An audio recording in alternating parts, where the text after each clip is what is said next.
Hello,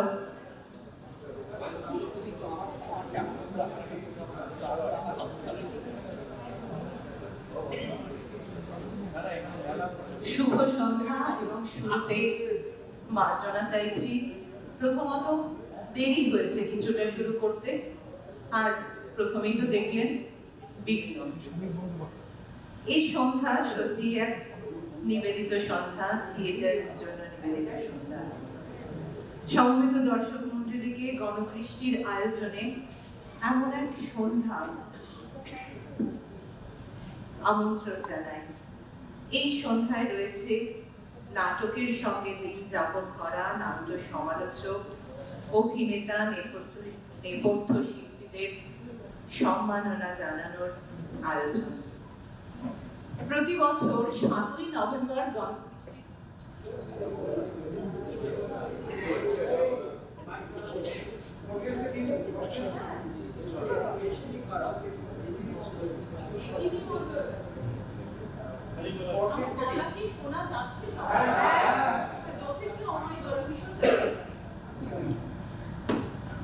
বছর 7ই November গণকৃষ্টির আয়োজনে এই সম্মাননা আয়োজন করা, কিন্তু প্রত্যেক বছর বছরই মনে একটা কোথাও ছোট্ট দ্বিধা থাকে।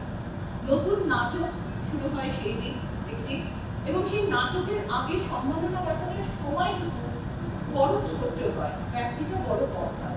এইটুকু সময়ে সম্মাননা জ্ঞাপনটা আমাদের কারোর কাছে ভীষণ মানে আন্তরিক সম্মাননা জ্ঞাপনের জন্য সময় মনে হয় না, মনে হয় কত তাড়াতাড়ি স্টেজ ফাঁকা করে নাটকের জন্য আয়োজন করা হচ্ছে। তাই একদম সম্পূর্ণ একটি অন্য দিনে আজকে এই আয়োজন করা হয়েছে। আজ শুরু করব প্রথম সম্মাননা জ্ঞাপন দিয়ে। আর তার আগে সকলকে বলি, প্রত্যেকে একটুখানি দেখে নিন প্রত্যেকের কাছে মোবাইল রয়েছে, মোবাইলগুলো নীরব করা আছে কিনা।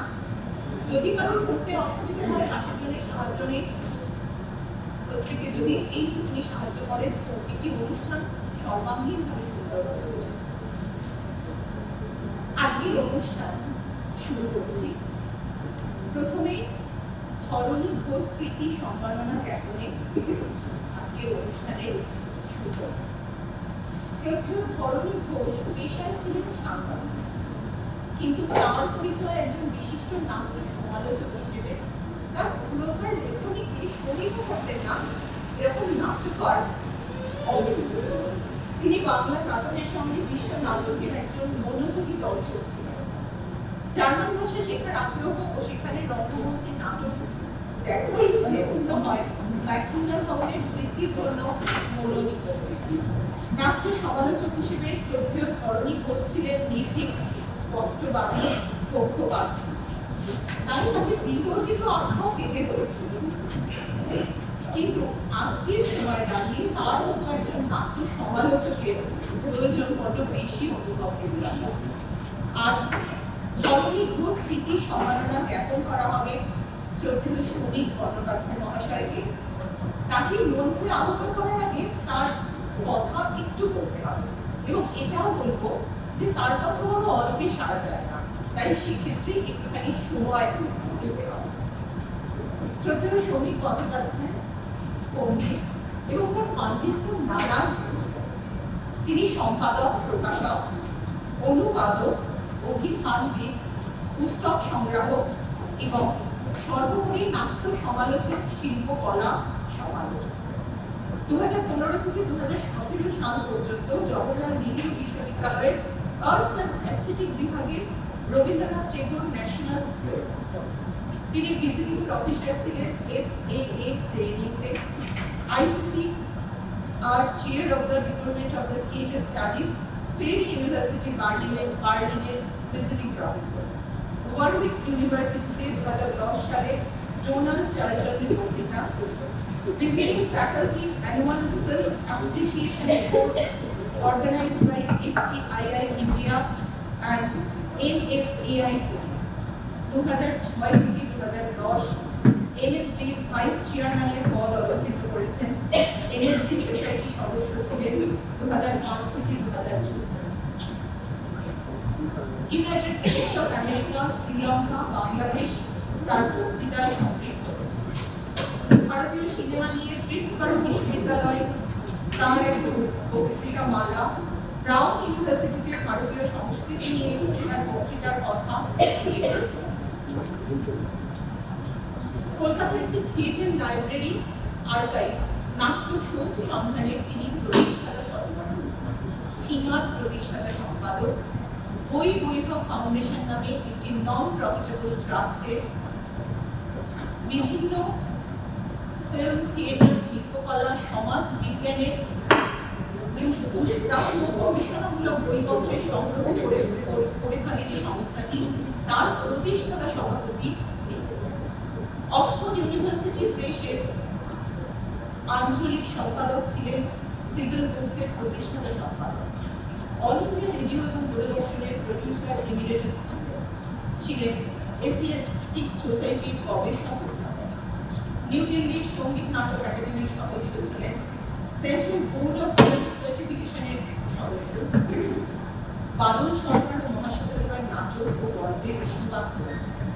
বিজয় তেন্ডুলকর, মহেশ দেশভোজওয়াল, জিপি দেশপান্ডে, সতীশ আলিকারের নাটকের ভূমিকা লিখেছেন তিনি। মৃণাল এবং মৃণাল সেনের ফিল্ম স্ক্রিপ্ট এবং প্রকাশনার কাজে পুনর্গঠনের কাজ করেছে। বাংলা এবং ইংরেজিতে থিয়েটার ফিল্ম সংক্রান্ত বহু প্রবন্ধ লিখেছে।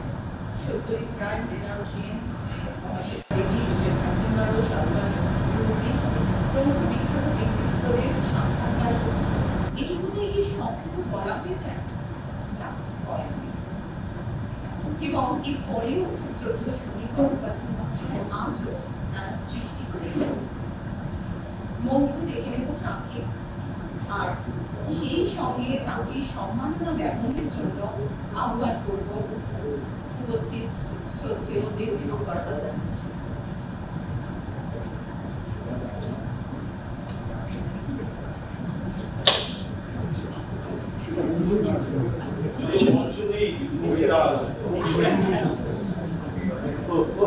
আজকে আসলে পুরোটাই মঞ্চ।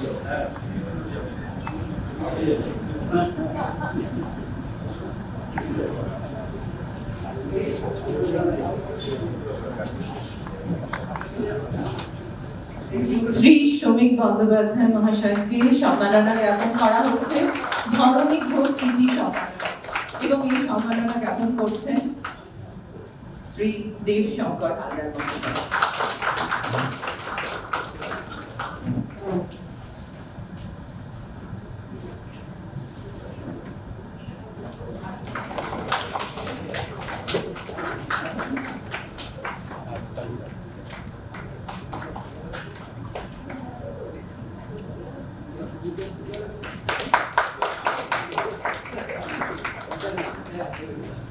শারদ,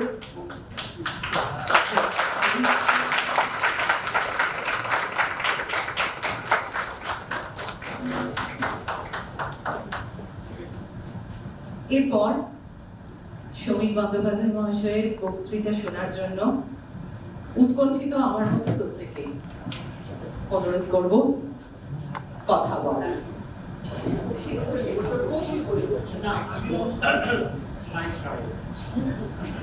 বাইক এত বিরক্তি উৎপাদন করছে, অনাবশ্যক শব্দাড়ম্বার তৈরি করছে।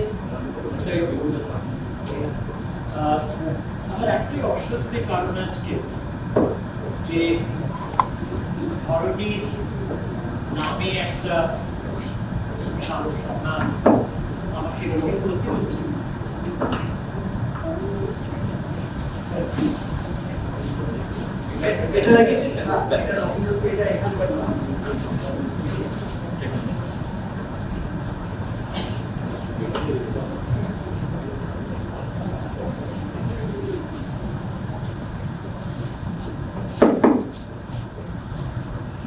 ধরণী বয়সে অনেকটাই ছোট ছিল আমার চেয়ে, কিন্তু আমি প্রচন্ড সম্মান করতাম, শ্রদ্ধা করতাম, ভালোবাসতাম।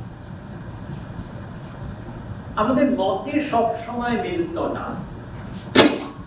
অনেক সময় অনেক নাটক আমি একভাবে দেখেছি, উচ্ছ্বসিত হয়েছি, ধরণীর ভালো লাগেনি, ধরণী কঠোর সমালোচনা করেছে। আমরা দুজনে তর্ক করেছি, বহুবার তর্ক করেছি, কিন্তু আমাদের বন্ধুত্বে, পারস্পরিক ভরসায়, আস্থায়, বিশ্বাসে, শ্রদ্ধায় কখনো কোনোদিন এতটুকু ফাটল হয়। এবং আমার কথা মনে হয় যে শিল্প, সাহিত্য, সংস্কৃতির ক্ষেত্রে সমালোচক মনের, সমালোচক মানুষের এই যে বিভিন্নতা, এটাই কিন্তু এই ক্ষেত্রের জাতি, ধর্ম, সত্তা, ধর্ম, সংস্কৃতির ভিত্তিটাই কিন্তু মানুষ স্বাধীনভাবে ভাববে এবং এই ভাবনার ছড়িয়ে দেবে, তর্ক করবে, আলোচনা করবে, এর একটা জায়মান, জীবন্ত একটা পরিবেশ, সেইটি সংস্কৃতি। এবং সেইটি যখনই আঘাত পায়, কখনো রাষ্ট্রের কাছে, কখনো ভীত, সন্ত্রস্ত, নিজের সম্পর্কে আস্থায় নড়বড়ে কোনো মানুষ, কোনো সংগঠন, তারা যখন ভয় পায়, তারা যখন আক্রমণ করে, কাপুরুষোচিত আক্রমণ করে, বাধা দেয়, তখন কিন্তু আরো গুরুত্বপূর্ণ হয়ে ওঠে এই অন্য মত, বিবাদী মত, সেটাকে প্রতিষ্ঠা করার জন্য লড়াই করা। আমরা যে সময়ে বাস করছি, সেই সময়েও কিন্তু ওই অন্য মত, স্বাধীন মত, তাকে বাধা দেওয়া, খণ্ডিত করা, কারারুদ্ধ করা, সমস্ত রকম প্রয়াস। আমরা কিন্তু পেরেছিলাম দুজন বন্ধু, বয়সের তফাৎ, মতামতের তফাৎ, কিন্তু আমরা থিয়েটারকে ভালোবাসি, সংস্কৃতির এই মুক্ত পরিবেশকে মূল্য দিই, যথার্থ, এবং তার ফলে অনেক ঘটনা মনে পড়ে, অনেক স্মৃতি মনে পড়ে। এটা স্মৃতিচারণের জায়গা নয়, আর বৃদ্ধদের সামনের মাসে এখন 85 বছর, 60 বছরের ওপর থিয়েটার দেখেছে, তার স্মৃতি, তাই সেই স্মৃতি চারণা করার সময় বা সুযোগ এখানে না। তাই এইটুকুই বলা যে এই থিয়েটার নিয়ে ভাবনা, চিন্তা, সমালোচনা করা, স্বাধীন, মুক্ত, অবাধ পরিসর, এটাকে রক্ষা করা, লালন করা, এটা আমাদের সকলের দায়িত্ব। সেই দায়িত্বে আমরা যেটুকু পেরেছি এতদিন ধরে করেছি, ধরনী থাকলে আরো করে যেত, লড়ে যেত। আমি সহযোগী হিসেবে তাকে পেয়েছি, যতদিন এসেছিল, সকালে চলে গেছে। সেই বেদনা, দুঃখ, কোথাও হয়তো একটা সামান্য অসহায়, তো থাকলে আর একটা শক্তি দিল, লড়বার শক্তি। এত মানুষ ভয়ে পালিয়ে যায়, পিছিয়ে যায়, আড়াল করে, বাধা দেয়। লড়তে গেলে সঙ্গে ভালো মানুষ নেই, আপনারা থাকবেন।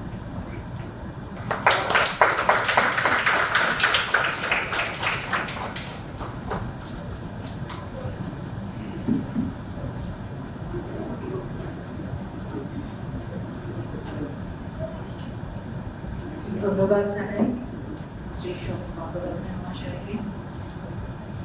এবার বলবো যার কথা, তিনি গণকৃষ্টির এক তরুণ সদস্য ছিলেন। 2000 সাল থেকে গণকৃষ্টির সঙ্গে তার পথ চলা শুরু। গণকৃষ্টির বহু নাটকে অভিনয় করেছে, শুরু করেছিলেন সাহারিয়ার নাটক দিয়ে। পেশা, শিক্ষকতা, ভালোবাসা, থিয়েটারের সঙ্গে বামমুখী রাজনীতিও। এই যে বারবার বলছি ছিল, হ্যাঁ, অতীতকাল উদ্ধৃত করতে আমার মতো গণকৃষ্টির প্রত্যেকেই খুব কষ্ট হচ্ছে।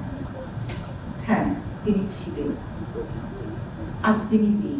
তিনি বর্তমান থাকলে হয়তো এই পোডিয়ামে তিনি দাঁড়াতেন। তিনি ইন্দ্রনীল লাহিড়ী। 2000 সালে গণকৃষ্টিতে সাধারণ সদস্য হিসেবে তার পথ চলা শুরু। অকালে 2022 সালে থেমে যায় সে পথ চলা। তিনি সাধারণ সদস্য থেকে কার্যকরী সমিতির সদস্য এবং সেখান থেকে ট্রেজারার হয়েছিলেন। আরো একটি গুরুত্বপূর্ণ কাজ তিনি কিন্তু করছিলেন, গণকৃষ্টির ইতিহাস নথিবদ্ধ করার কাজ। আজ ইন্দ্রনীল লাহিড়ী স্মৃতি সম্মাননা জ্ঞাপন করা হবে এবং এবছর থেকে থিয়েটারের নেপথ্য শিল্পীদের এই সম্মাননা জানানো হবে। আমাদের সঙ্গে রয়েছেন প্রবীণ রূপসজ্জা শিল্পী শ্রী পঞ্চানন মান্না মহাশয়, যিনি বহু বছর গণকৃষ্টির সঙ্গে যুক্ত। তার হাতে এই সম্মান তুলে দেবেন গণকৃষ্টির সম্পাদক তাপস কুমার মিল।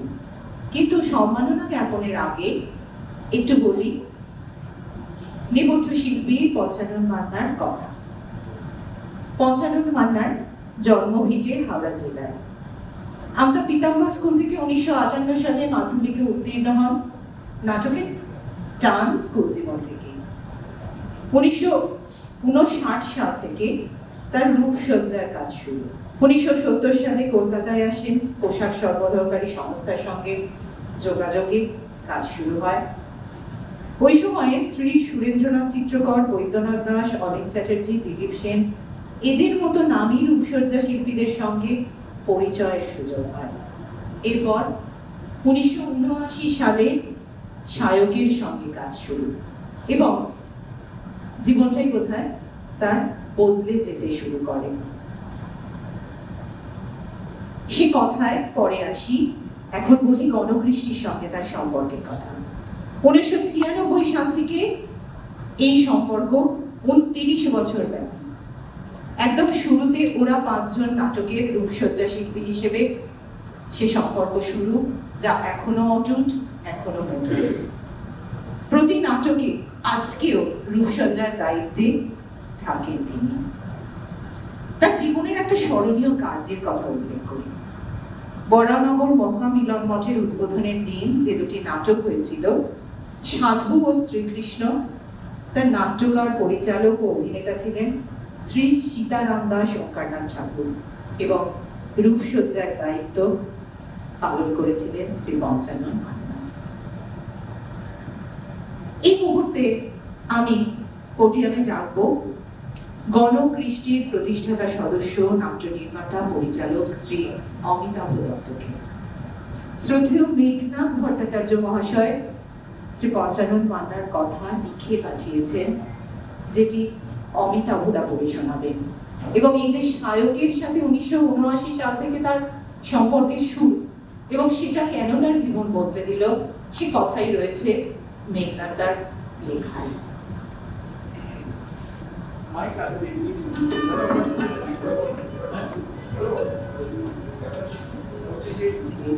আমাদের সম্পর্ক সেই 1996। আসলে আমি ছোট করে বলছি, সেটা হচ্ছে শুনলেন একটু আগে যে আমরা সেই সময় অনেকটা নাটক করেছিলাম ওরা 5 জন, পিটার স্যাফারের 5 ফিঙ্গার এক্সারসাইজ থেকে। ওটা প্রাপ্ত অনুবাদ করে দিয়েছিল এবং নির্দেশনার দায়িত্বে ছিল না। এখন ওই নাটকটা দেখার মেঘনাথা দেখতে এসেছিলেন, দেখার 2 দিন বাদে আমাদের দলের ঘরে গিয়ে নাটক নিয়ে নানান ভালো মন্দ কথা বলতে বললে, কিন্তু একটা ব্যাপার, তোদের এই নাটকটা খুব খারাপ হয়েছে, সেটা হচ্ছে মেকআপ। কে মেকআপ করে? চুপ। তখন বললেন যে শোনেন, আপনার শো আছে, তুই একবার আয়, আমি বলে দেবো একদিন ভালো রূপসজ্জা শিল্পী শক্তিদার সঙ্গে দীর্ঘদিন কাজ করেছেন ছোট্ট, তাকে বলে দেবে এবার থেকে তিনি আর মেকআপ করতে, তুই আস। তো গেলাম, গিয়ে দেখি বাসভূমির শো হচ্ছে, হবে মেঘনাথের মেকআপ করছে, আমরা গিয়ে বসলাম। মেঘনাথে বললেন যে দেখ আমার চরিত্রটা কি। আমার চরিত্রটা বাসভূমিতে একাধারে একজন প্রেমিক, একজন শিল্পী, কিন্তু তার সঙ্গে একজন ড্রাগ অ্যাডিক্টেড। তাহলে তার মুখে ড্রাগ অ্যাডিকশনের ছাপ থাকবে, প্রেমিক এবং শিল্পী তার চোখে মুখে সেই দুটো একই সঙ্গে মিলিতভাবে থাকবে। তাহলে রূপসজ্জাটা ঠিক কিরকম হতে পারে সে বসে বসে দেয়। আমরা চুপ করে বসে আছি, আমি আর প্রাপ্ত এবং পঞ্চিত মেকআপ করছি। মেকআপটা হয়ে যাওয়ার পর মেঘনাথদা বললেন, শোন ওরা একটা নাটক করেছে, নাটকটা তো খুবই ভালো লেগেছে, আমার সবই ভালো, কিন্তু মেকআপ খুব খারাপ, এবার থেকে তুই গিয়ে ওদের মেকআপ। তো প্রথম 2-1 ওরা বা 3 শোয়ের পরে, তারপরে যত শো হয়েছিল তাতে পঞ্চুদা এবং সেই যে আমাদের সঙ্গে যুক্ত হলেন, এখন উনি হয়তো হাতে করতে পারেন না, কিন্তু থাকেন ওনার ছাত্ররাই করে, কিন্তু সেই সম্পর্ক এখনো রয়েছে।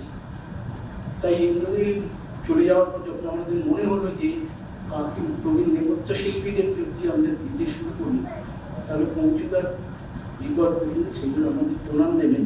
কিন্তু সায়ক ছাড়া এটা হতো না। মেঘনাথ দার সঙ্গে দীর্ঘদিনের এখনো সায়কের সঙ্গে যুক্ত। মেঘনাথ দা আজকে আসতে পারি মানে ত্রিপুরাতে শো আছে, উনি একটা লেখা পাঠিয়ে দিয়েছেন একটু পাঠ করে শোনানোর জন্য। আমাদের খুব ইচ্ছে ছিল মেঘনাথ দার হাত দিয়ে পঞ্চদাকে সম্মাননা জানান, কিন্তু উনি ত্রিপুরাতে চলে গেছেন, সেই জন্য আমি এটা একটু পড়ে শোনাচ্ছি। পঞ্চানন মান্না জন্মেছেন 1942 সালে। 17 বছর বয়সে রূপসজ্জা শিল্পী গোপালচন্দ্র রিক মহাশয়ের কাছে তিনি শিক্ষানবিশ করেন। এখন পঞ্চানন মান্নার বয়স 83, অর্থাৎ তিনি 66 বছর রূপসজ্জা শিল্পের সঙ্গে যুক্ত। 1979 সালে পঞ্চানন মান্না সায়ক নাট্য দলে আসেন।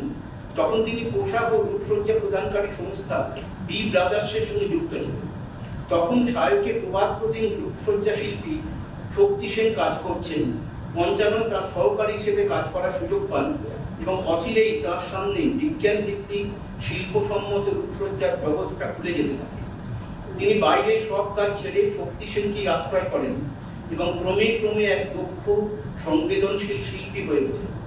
শক্তি সেনের মৃত্যু পর্যন্ত প্রায় 25 বছর পঞ্চানন তার গুরুকে অনুসরণ করে গেছেন। পঞ্চানন বলেন, যা কিছু বিজ্ঞানসম্মত কাজ শিখেছি সব তার কাছে, তিনি আমার এই শিল্প মাধ্যমের পরিশোধক। শক্তি সেনের ঘরানা পঞ্চাননের মধ্যে রয়ে গেছেন এবং তিনি তার ছাত্রদের তা দিয়ে যাচ্ছেন। সায়ক ছাড়াও গণকৃষ্টি, সোহন, সংস্কৃতি, ব্রাত্যজন, প্রয়াস, রূপচক্র প্রভৃতি দলে তিনি নিয়মিত কাজ করেছেন। প্রায় 40টির মধ্যে সিরিয়াল ও টেলিফিল্মের রূপসজ্জার কাজ করেছেন। থিয়েটার পঞ্চানন মান্নার কাছে একটা পবিত্র কর্ম হিসেবে এসেছেন এবং তিনি কেবল মঞ্চে বা গ্রিন রুমে নয়, ব্যক্তিগত জীবনেও তার প্রতিফলন ঘটিয়েছেন। তিনি যাপন করেছেন অত্যন্ত সৎ, সাদাসিধে অথচ অভিযান।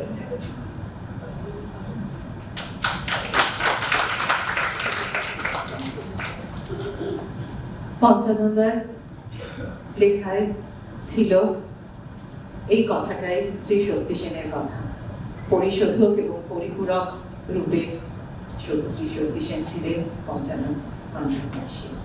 আর তাপসদাকে ডেকে নেব পঞ্চদাকে সম্মাননা জ্ঞাপনের জন্য।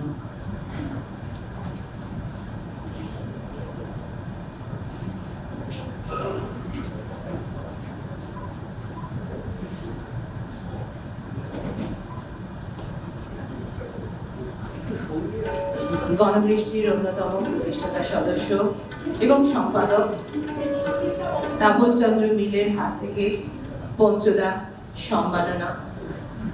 পঞ্চদাকে সম্মাননা দিচ্ছেন।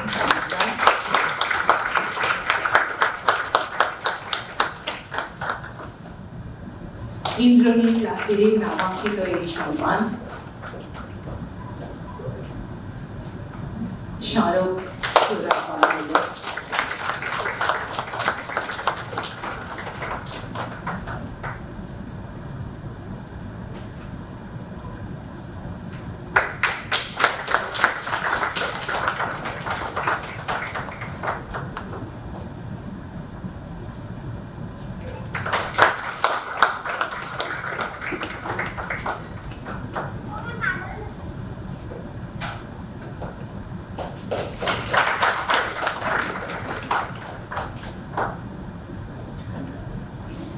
পঞ্চদা শ্রী পঞ্চানন মান্নার কাছে অনুরোধ থাকবে কিছু বলার জন্য।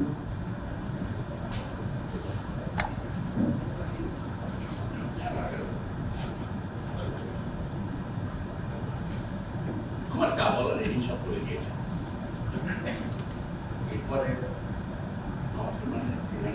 বলার ডিপার্টমেন্ট নয়, আমার হচ্ছে পড়ার ডিপার্টমেন্ট। আমি হাতে কলমে করে রাখতে পারি। সেক্ষেত্রে এক দুঃখের বিষয় হচ্ছে সেটা আজকে যে সম্মানটা আমাকে নিতে হচ্ছে আমি দুঃখের সঙ্গে নিয়েছি। ওই ছেলেটি আমার ছেলের সমান ছিল, আমার বাড়িতে হয়ে গেছে। ওর ছেলে আমাকে এখনো দাদু বলে, ওই দাঁড়িয়ে চলে এখনো দাদু বলে সম্মান। কিছু বলার নেই, নিয়ত থেকে চলে গেছে। অনিকৃষ্টি সম্মান এটা একটা পরিবার, যৌথ পরিবার। আমি তো একজন সদস্য যে কোনোদিন বেরিয়ে ওদের সঙ্গে কাটিয়েছি, এখন কাটাবার চেষ্টা করবো, কাটাচ্ছি। সাহেব তো আছেই, এর সঙ্গে 30 বছর হয়েছে, মানে সাহেবের সঙ্গে 46 বছর। তবে 3-4টে দলের সঙ্গে এই ধরনের দীর্ঘ টার্মস আমার ছিল। তারপরে কাজ করেছি অনেক দলে, কিন্তু সেই ধরনের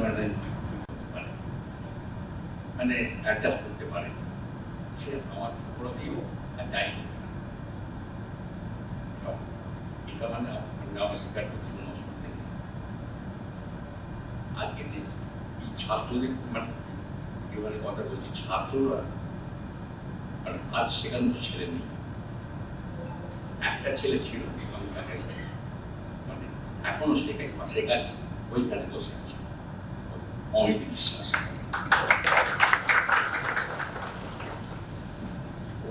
ওকে 2 দিন ডায়াগ্রামটা করে দিলে 3 দিন ও নিজে করে আমি দেখি,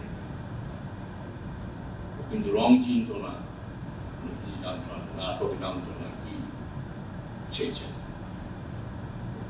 14 বছরে এই শক্তিসেন সম্বন্ধে এত কথা বলা হলো, মানে মেঘনা তো বলেছে, পড়েছেন, ওনার জন্য আমার জীবন বদলে গেছে। এত কিছু বলার পরে তো এই বর্ণন বলি, উনি কিন্তু আমার গুরু নয়। আমার গুরু হচ্ছে আমার গোপাল দিক, উনি আমার রিফাইনার, পরিশুদ্ধ। আমার মধ্যে খারাপ জিনিসগুলো ছিল সব ভুলে গেছে। দিয়ে 25টা বছর বাড়িতে নিয়ে গিয়ে অনেক অত্যাচার আছে, শুনে লাভ নেই, তার প্রতিটা আসবে করেছে, 2 হাত করে দিয়েছে। আমার জায়গাতেই আমি রাখবো কোথায়? আমি যেটুকু পেরেছি সেটা করে গেছি। ওই মানে আমার একটা জীবন চলছে, আর যদি 5ই করতে থিয়েটারটাই করে, এটা ছাড়া আমার রাস্তা নেই। নমস্কার।